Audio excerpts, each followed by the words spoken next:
Hey, it's Monday morning. It's Monday morning. Yes, I wasn't here yesterday. I was busy taking care of the W-2 job. I was grading papers. I was grading papers that I picked up at the last minute and had to rush and get graded. So I wanted to make sure I focused on what was needful. And then I had my 6 o'clock session with my members, so I focused on that and said YouTube is, of course, YouTube um, a schedule I have made for myself. I have created that schedule for myself. It's a self-inflicted schedule. So because it's a self-inflicted schedule, I can uninflict it. It just because I have inflicted it, so I can uninflict it. So that's what I did. I chose to uninflict my YouTube scheduling yesterday, and I graded papers yesterday afternoon instead. So here I am this morning. Good to see y'all. Good morning. Good morning. Not that I can see you all, but good to be here and be seen, I guess. Good to be seen. It's Monday. We had a massive drop on Friday. And the market has seemed to recover a little bit even from last night over the weekend. Of course, Trump kind of dialed back some of the statements he was making. So there is a little bit of a pop happening now in the pre-market, in the market. So I still though want you to be careful. Be careful because the market knows how to trick us. Market knows how to trick you. So they want people to put their money back into the market. And you put your money back into the market, it says, oh, good, we got some more money. Shoop, and it falls some more. So, because some people didn't get the opportunity to sell on Friday because things were moving so fast. So some people or institutions maybe might have had bigger, because what moves the market is not people who are holding, it's really institutions. Some institutions, the price might have been moving so fast that their big orders to sell may not have filled completely. So because price was dropping and falling, it might have passed by some of their sale orders. And if they sell order, let's say a sale order is at 85 and the price blew past 85 too quick, then they're still holding some of that, waiting for the price to come back to 85. And then a sale order will kick again and it will drop again. I'm just using the number 85 as an example, but I'm saying there are some institutions that had sale orders in place as price was coming down. And because the prices were coming down so fast, some of those sale orders got missed. Okay, it's like the elevator passes quick or it stops at a floor and the door stays open for a little while and closes, and some people were still standing there and the elevator keeps moving, right? So there are still orders at some of those prices. There are still people standing at those elevator floors. Understand what I'm saying? So when the price gets back up to those places where there are still orders, there's going to be some more selling. So be careful in that you don't think this is a straight run back up to 6,800. It could. I'm not saying it's not going to do that. But what I'm saying is there are sale orders that got skipped on the way down. Some sale orders got left behind because price was moving fast on Friday. That was a big drop in a very short period of time. So there are sale orders still in the system that have not triggered. So as price climbs back up, those sale orders are going to trigger. Okay. You don't want your money going with the call thinking we're going back immediately to 6,800. Remember, you hear statements that talk about you take the stairs up and the elevator down. Go up a little bit, down some, up some, down some. So you just want to be mindful, all right, about what's going on. I hope everybody had a really good weekend. You got some time to absorb what happened on Friday. From what I understand, some people made a lot of money on Friday, but there's a lot of other people who lost a lot of money on Friday. Oh, I didn't mean to remove that. Okay, so I'm going to show you. I'm going to go to show you. I can show you on SPY. It's happened. The same thing happened on SPX, but because SPY has shares, I'm going to show you on SPY here. what actually went on and how this is a significant impact to some people's places and accounts. Okay, so the last 20 days, let's say we're here, this is where SPY fell down to on Friday, 652. All of this climbing, all of this from 652 all the way up to 674. We're talking about $22. There were people who might have been in calls, people who were holding shares, all of this. People might have bought along the way, people might have bought a little bit here, a little bit there. Maybe they were dollar cost averaging, but all of that got dropped off in one day. One day it dropped back 20 points. $20. SPY lost $20. So if you or anybody was holding SPY of any significance, and a lot of institutions are carrying SPY and VOO and Triple Q and all of the things that make up the S&P 500 were here, and a big drop on Friday did all of this. So now this is a big drop that happened, right? So there were sell orders that were missed. Now there may be some climbing. There will be. I know there will be some climbing. Doesn't mean it's going to just shoot back up. In the pre-market, it looks like it's at 660. I'm talking about SPY right now. It looks like it's at 660, which is about $6 or $7 above where it closed on Friday. Okay, but it dropped $20. All right. So a lot of people, I say a lot of people, some people made money on the drop. Some people lost a lot of money on the drop. So there was a lot of, could have been those who are marketers on the weekend might have had a lot of mental anguish they had to manage. Okay, your nervous system takes a hit in the middle of a win and in the middle of a loss. Your nervous system takes a beating, because when you're winning, your system gets excited, and when you're losing, your system gets excited. And then when it's all over and you go and check out the numbers, yeah, your system is like, uh-oh. Do you notice here there's a gap here. This is SPY we're looking at. I'm going to my other things before I get really too deep into these charts. But there's a SPY gap that is still just below where price is down in the 650. We're not there now. Doesn't mean that SPY can't go back to it. I'm just letting you know that there is a gap down there. But all the gaps that were left behind, if there was some that was left behind in the last 20 days or since September the 10th, if any gaps were left behind since then, Friday closed them all up, all at one fell swoop. It just cleared the deck, baby. Cleared the deck. All right, let's go look at what we got to look at this morning. We got the VIX running. Let's see what the VIX. Oh, I don't think the VIX is here. Let me go get it. I think we need to see the VIX. They should bring us the VIX up. Yepper, 20.53. Mark the VIX up, market down. That's usually the way that goes. Good morning, Will, and good morning, Janae. The VIX up, the market down. Generally, that's how it goes. We're at 66.20 something right now. VIX is at 20.53. Says here, Trump downplays the China trade tension, says it will all be fine. Trump comment suggests that U.S. wants to keep up pressure on China, but reassure spooked markets. That's the thing. See, I wouldn't fall. I wouldn't fall for just that. Because if you sent us that long tweet, you sent the world this long tweet talking about this, that, and the third, you don't dial that back with it will all be fine. I mean, it will probably all be fine, but you don't dial that back with 5 words.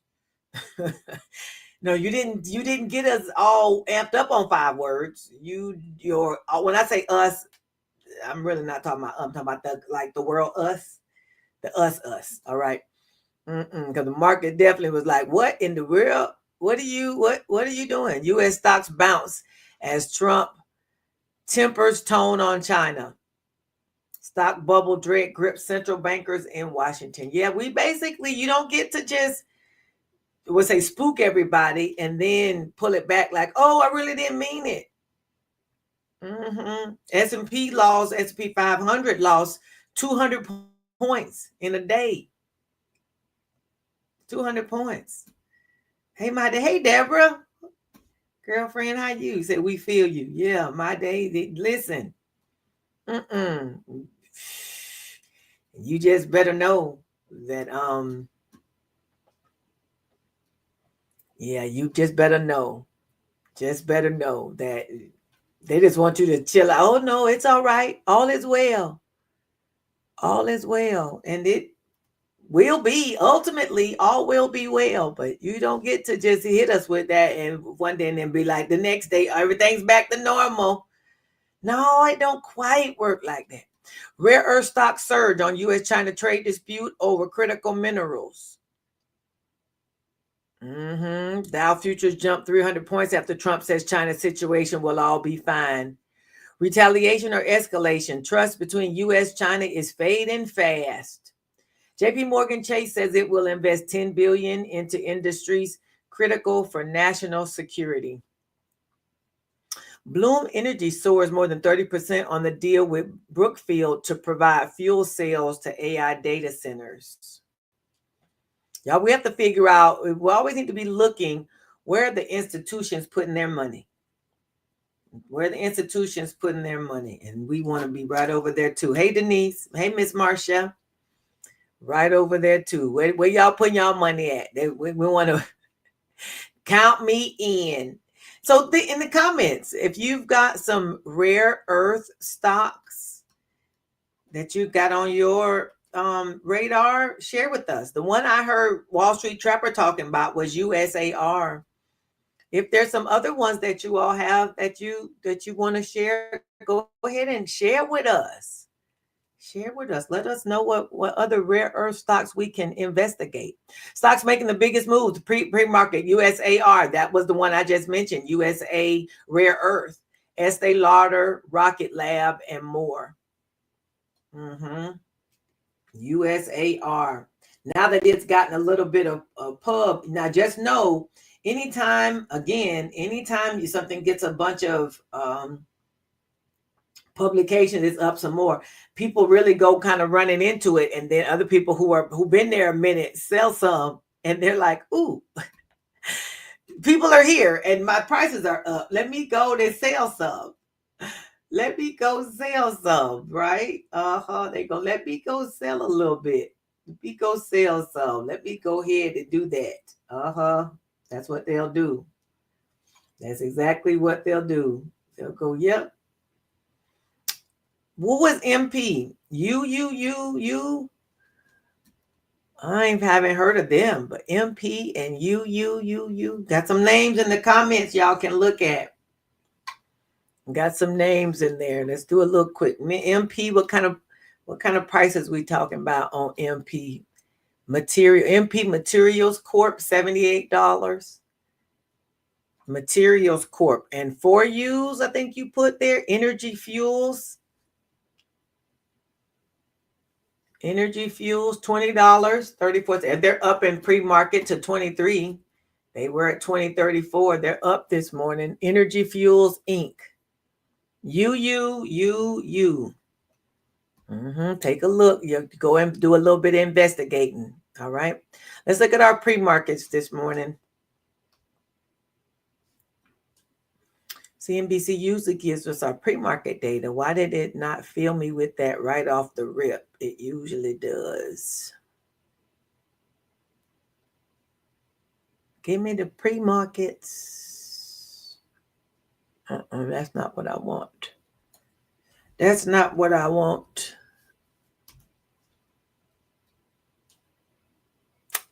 .com. Here it is. It's just not filling in this part in the middle. That's what I'm looking for. Well, the government is still shut down.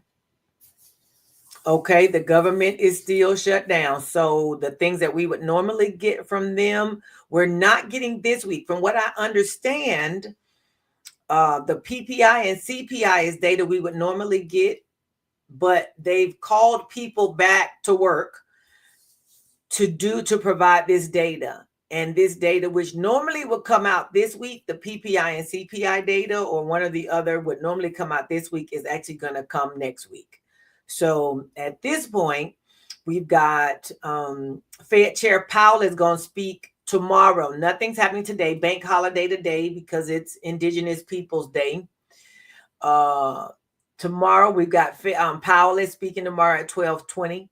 Wednesday, we've got FOMC, just pretty much all week, we got FOMC members speaking. Those will cause a little bit of volatility because they, are saying stuff. They're the only people we're hearing. So when you're only hearing certain people talk, you're just like, okay, whatever they say is it.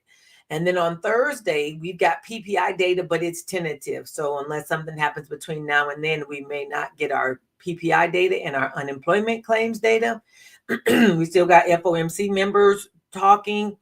And Friday, housing permits, housing starts. That's all tentative. Federal budget balance tentative. So until and unless something happens, we got Powell and other Fed speakers. Nick says not a rare earth mineral, but Smart Money Bro on YouTube noticed a lot of investors got behind UNH. And although it's pretty volatile, the premiums are nice. So UNH is the healthcare. Yeah, that's one of the places that healthcare people will move money towards healthcare. Will says UNH was recommended by his financial advisor too. Okay, good morning, Bernard and Carla. Hey, thanks, Nick, for that. Appreciate it. All right, so UNH and UNH does have pretty good premiums. I think you were talking about UNH the other week, weren't you, Nick? I think I remember you talking about them at another time. Let me see if CNBC is ready to fill in my pre-market data yet. It doesn't look like it wants to fill in anything. Nope, not there. I want to go here. Today, nothing really. I guess nothing's happening today, like I said, there because of the because the market is closed. The banks are closed today. The banks are closed. Let's go see. I need to see CNBC. I need you to fill me in. So let me go look at Adam while that's trying to populate. While that's trying to do its thing. Adam said, we got the snapback squeeze in SPX. 66.13 was support posted at 6:14 p.m. yesterday. Targets given were 66.33, 66.54, and 66.75. Not there yet. We held trapped 66.13 for about an hour and ran the targets. 40 minutes ago, we just back tested 66.13 exact. Plan today, 66.34, 53, and 54. I feel like that 54 there. Yep. That should be 43. Yep, because the difference is 40. So that should be 66, 34, 43, and 54. I'll update that for the membership folks. Should be 34, 43, and 54. It should be a 43, not a 53. Okay. I'm updating now so that way I don't forget to do it later, because that happens. I get off the call and my brain goes on to all the next things, because there are next things after this. All right, so let's go back to where we were on that. That should be 34, 43, and 54 plus as a bonus. If 66.13 fails, watch for traps. Dip to 66, 65.88, 65.83. The gap between SPX and ES is 40 points. The gap, if you're looking at that chart between SPX and ES, is 40 points. XSP range 658 to 668. That's the range if you're trading XSP. Tanya, you are here. Yep, you are here. But you, regardless, you are here. Happy Monday. You made it. You made it. You made it. Yes, you did. All right.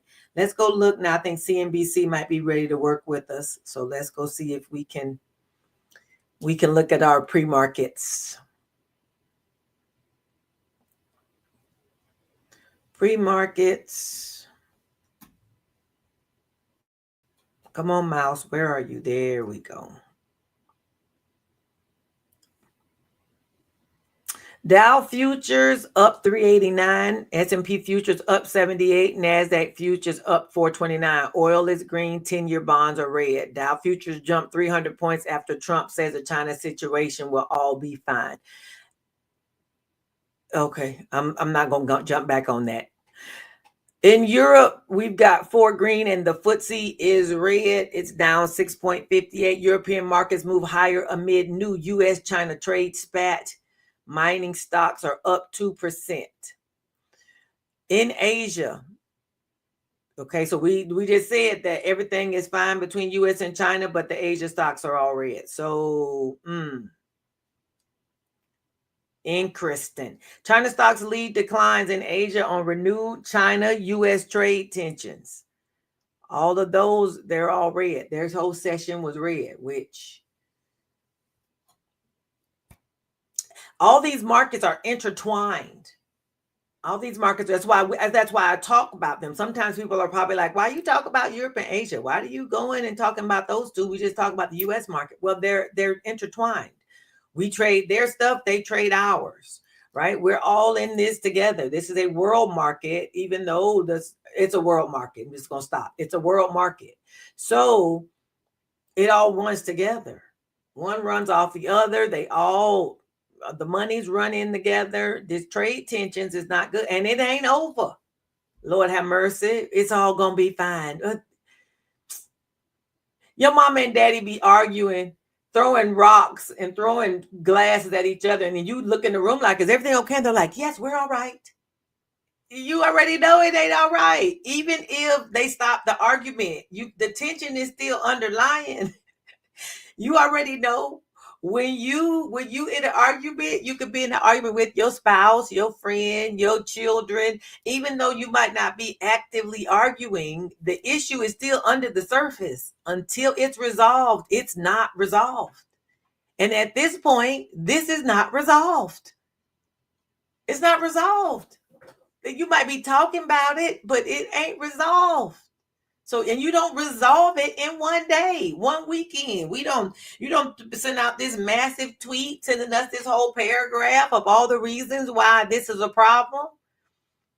You think China backed down over the weekend? Like, you're right.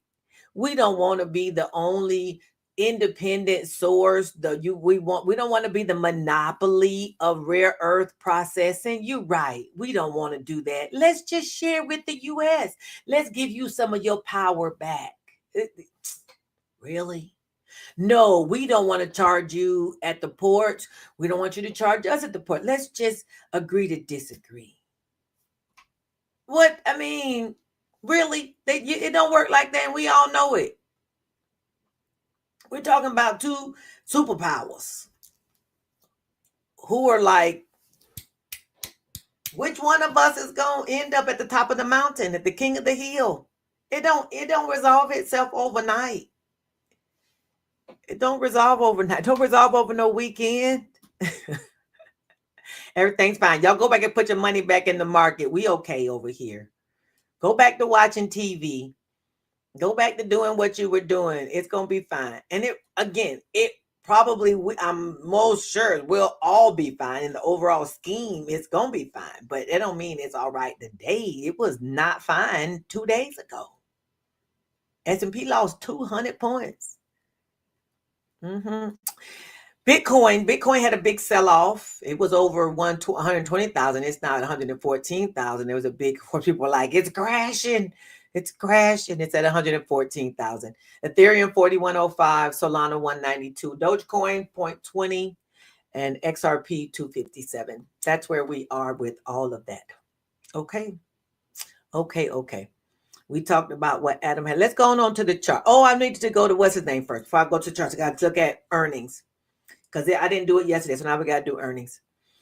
Nobody's got earnings today except for Fastenal. They were this morning. Tomorrow, though, we start the banks. It's earnings season for the fourth quarter. It's picking up. Now we're picking up and running. Pick it up and run it. Y'all remember y'all used to play that game when y'all were kids? Pick it up and run it. Yep, pick it up and run it. BlackRock JP Morgan, Goldman Sachs, Citibank, Wells Fargo, Johnson, Domino's, Ericsson.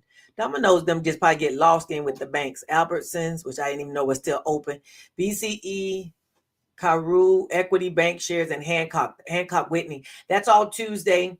Wednesday, we pull in Bank of America, Dollar Tree's in there, Synchrony, Morgan Stanley, First Horizon, Citizens Bank, Prologis. Some of those are Wednesday. United Airlines jumps in there, JB Hunt, Synovus, Banner Bank, Pinnacle. Some others are here. Realty Company, SL Green Realty Company is Wednesday. Thursday, we got Taiwan Semiconductors. Keep your eyes on them semiconductors. Keep your eyes on the semiconductors, okay?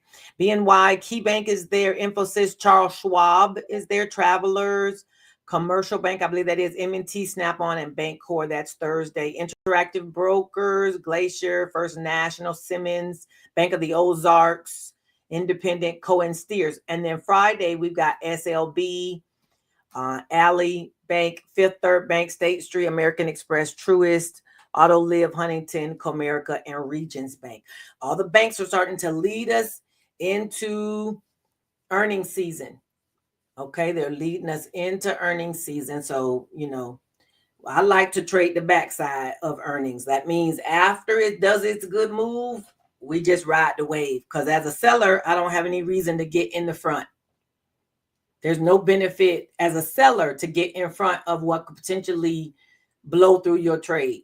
As a buyer, you might want to, because you can, the pop could potentially provide you with a little pop in your resources, but it can also cause you to lose your money. So to me, it's a 50-50 gamble. I ain't too fond of gambling. So I'm just, as a seller, I'll wait to the backside of it and then just ride the wave. Okay, we do have some good earnings. Somebody over here said market will recover this week with all these good earnings.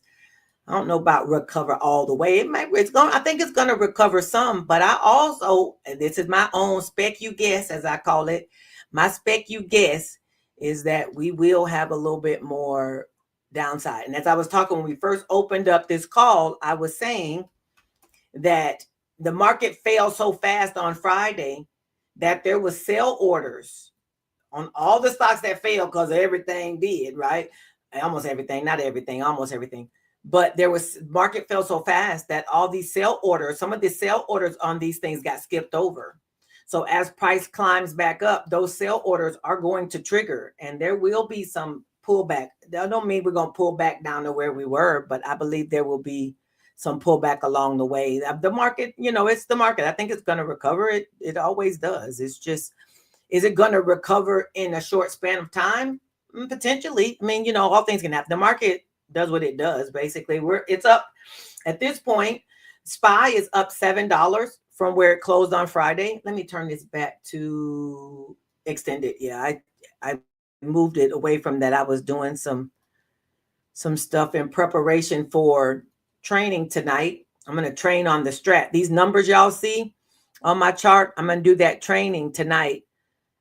In E2T University, I'm going to train on what those numbers mean and how to use them. I'm going to do that tonight. So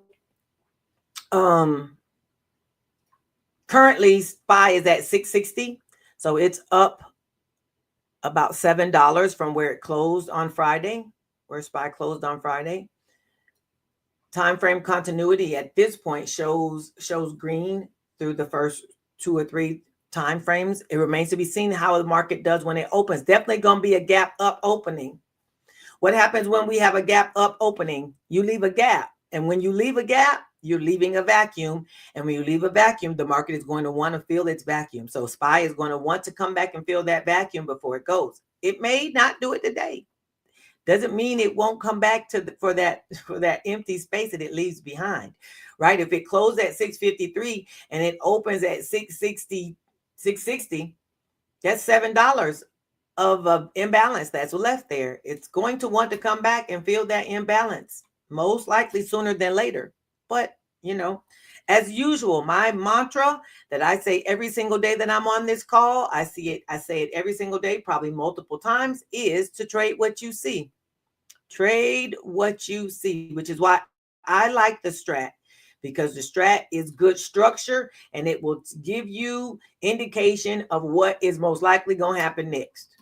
It's a structure-based system that will tell you what's coming. So Triple Q closed on Friday at 589. It's currently at 600. That's about $11 up from where it closed. Again, that's going to be another gap up opening. Leaving a gap behind means it's going to want to fill it sooner or later. Let's look at IWM. IWM is, oh, please.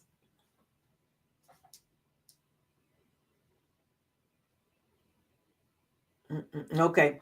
IWM closed at right down here. There's two lines here. I'm going to need but one. Closed at 237. Just below 238 on Friday. It's currently at 241.88. So it's going to gap up as well.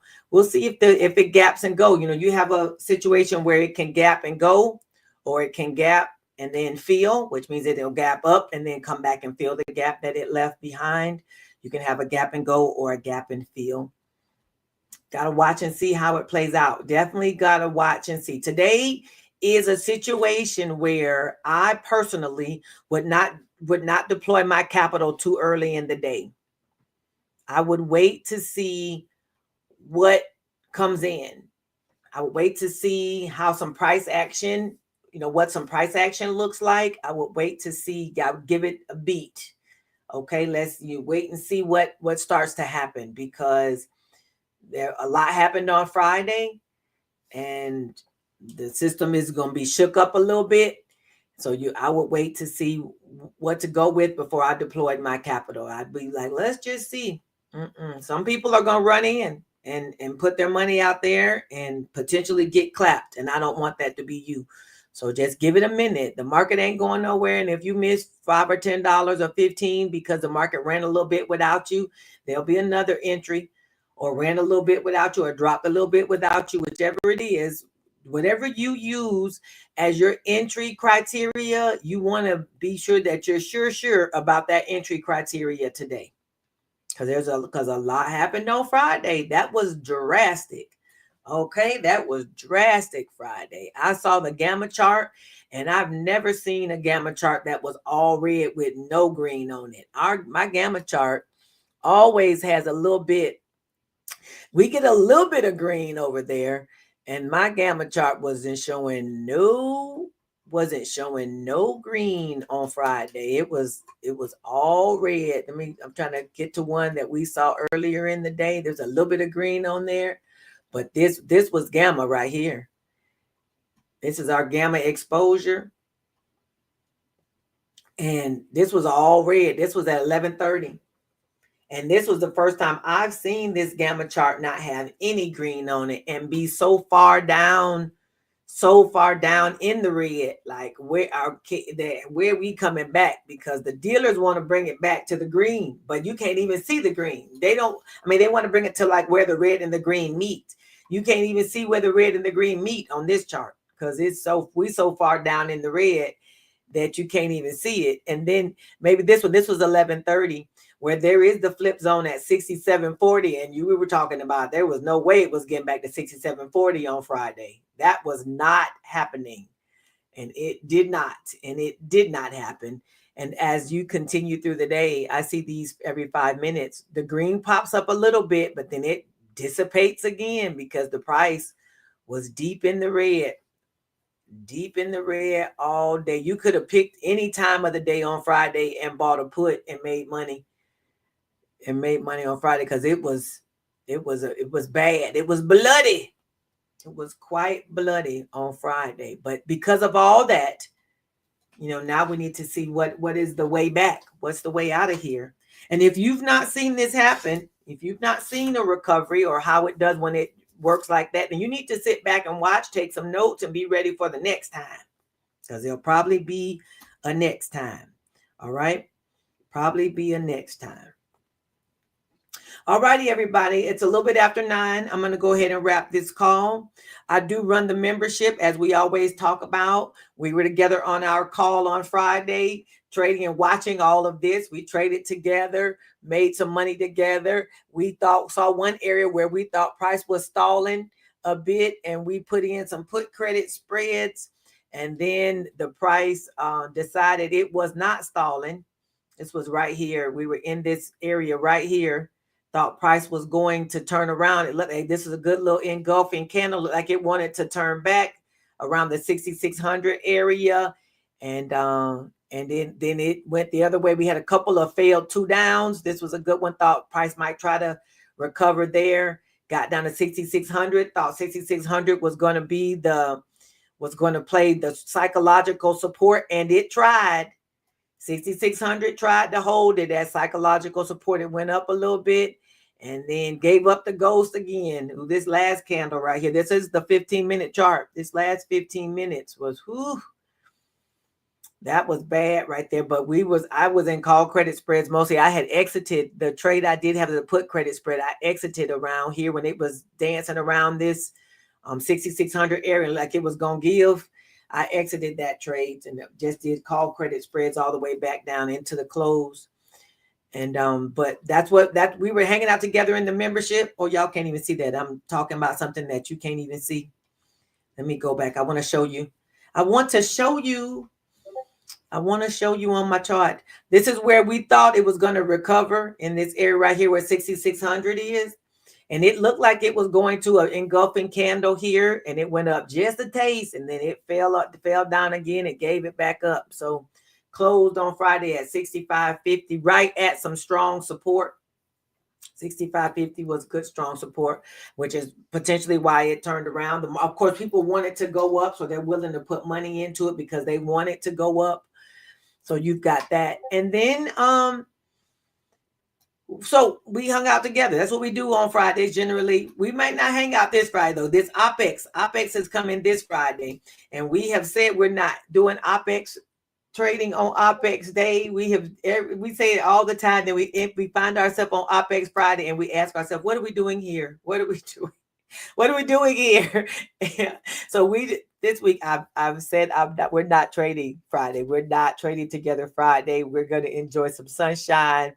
We're going to not trade together on Friday. We're going to let OPEX Day have its perfect plan. So anyway, we do all that in the membership. We trade together SPX, XSP, and we've added IWM so we can capture the small cap.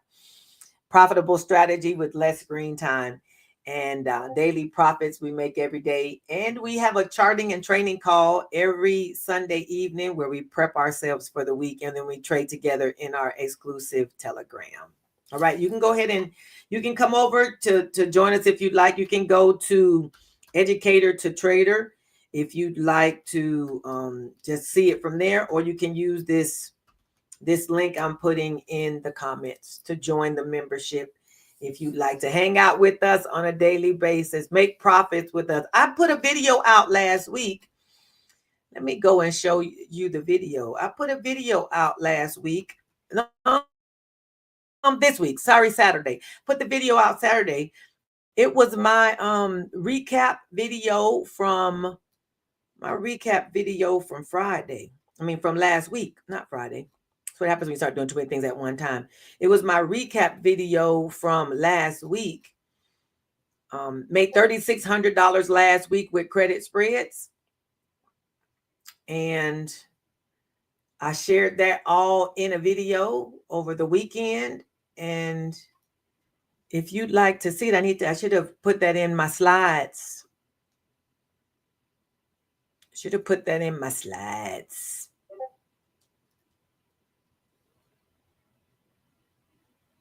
I just finished developing the first stock trading tool of its kind, designed to help you dial up. I was trying to get to the thumbnail, which is really what I wanted to have, was the thumbnail, not necessarily the video. But I'm going to put it on the screen anyway, and then I'll grab the link.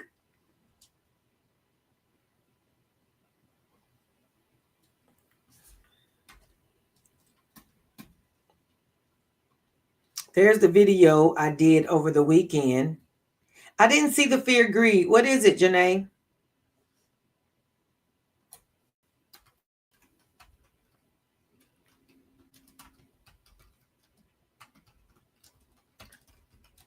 I don't even know where to look for the fear greed thing. But there's the video I did this weekend for with the trade recap. Made over $3,600 last week with SPX credit spreads, and did a recap video of that over the weekend. You can check that out. I put the link in the comments if you're interested in that. I don't even know where to find the fear greed, Janae. I think of course I hear people talk about it all the time. Let's go on to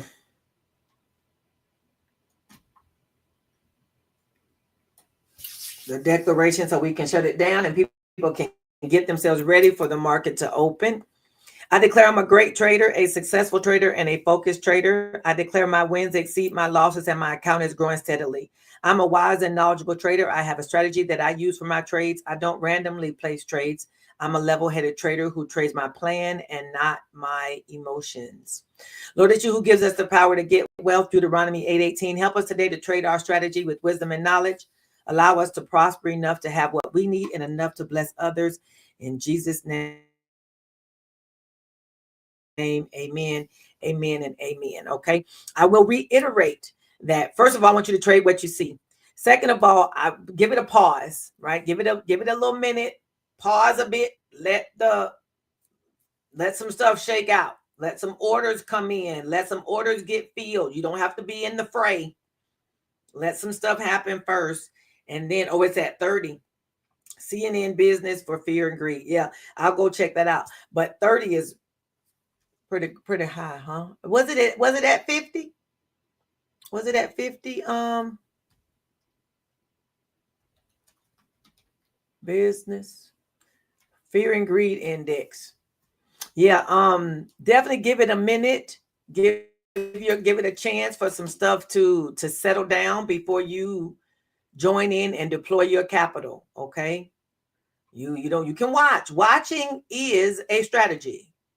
Just so you know, watching is a strategy. Okay, I see it now. I'm gonna bring it to the screen before we go so people can see where it is.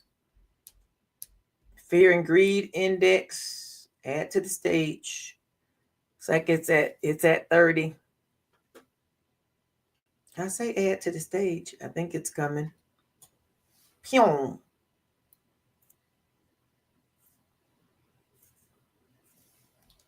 Okay, I think I need to remove this so that I can show this. There we go. There it is. Whoop. There it is. Whoop. There it is. Whoop. There it is. Yep, it's at 30. So,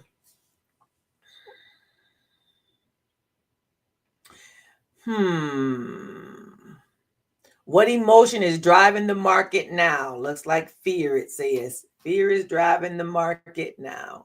We're right on the edge of extreme fear. Right there on the edge.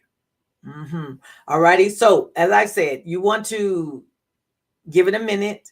Let some orders fill. Let some things shake out. Keep your eyes on things. Keep your ears open. Okay, Shazam. Keep your eyes open, your ears open. Watch. Capital preservation is the name of the game as well, right? Keep your eye on the ball. Keep your eye on the ball. I do want you to stay green.